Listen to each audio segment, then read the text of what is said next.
Hello bachcho, let's read the question first. The question says here, which country introduced corn laws to restrict the import of corn? Okay, question में पूछ रहा है कि कौन सी ऐसी country थी जिसने कॉर्न लॉ निकाला, राइट, इंट्रोड्यूस किया to restrict the import of corn के इंपोर्ट को रिस्ट्रिक्ट करने के लिए. Alright, so let's understand first कि what is corn law.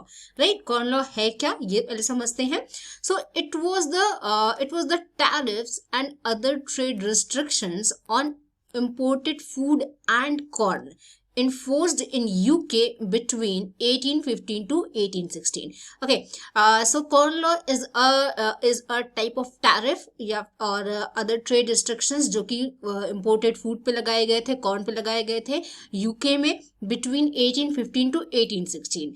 Why it was implemented? Let's discuss it also. See, देखो corn का मतलब यहाँ पे हो गया आपका कि they were like cereal grains, right. Cereal grains मतलब दाल जो होती है आपकी, वो सेरल ग्रेन्स हो गई. और इसमें इंक्लूड होता था wheat and oats, right.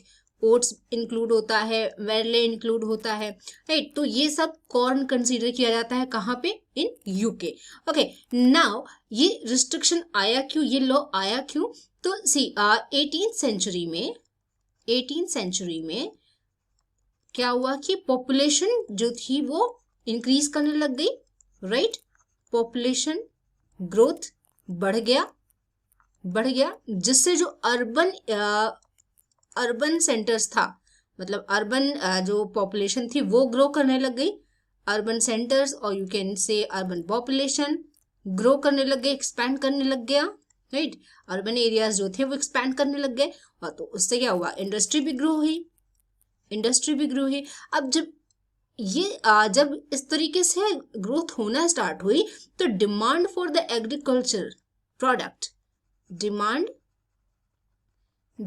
For the agriculture product, agricultural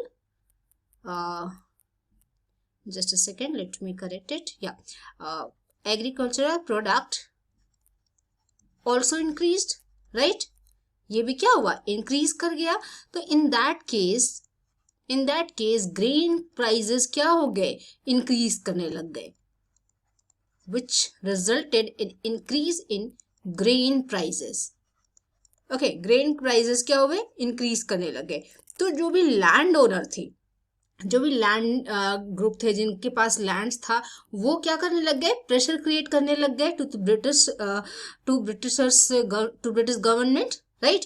वो प्रेशर क्रिएट करने लग गए कि इस पे क्या किया जाए, इंपोर्ट पे रिस्ट्रिक्शन लगाया जाए. So that is why the corn law was introduced. Okay, it was passed to favour and protect British land owners. Basically इससे पास इसलिए किया गया था ताकि फेवर दिया जा सके और प्रोटेक्ट किया जा सके ब्रिटिश लैंड ओनर्स को.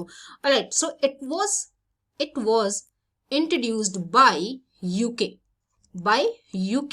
और you can say Britain, right. सो यहाँ पे जो आपका आंसर बन जाएगा वो क्या हो जाएगा, ऑप्शन सी, क्योंकि ऑप्शन सी में आपका दिया हुआ है, गिवन है ब्रिटेन. तो Britain was the country which introduced corn laws to restrict the import of corn. I hope you understood it well. Best of luck.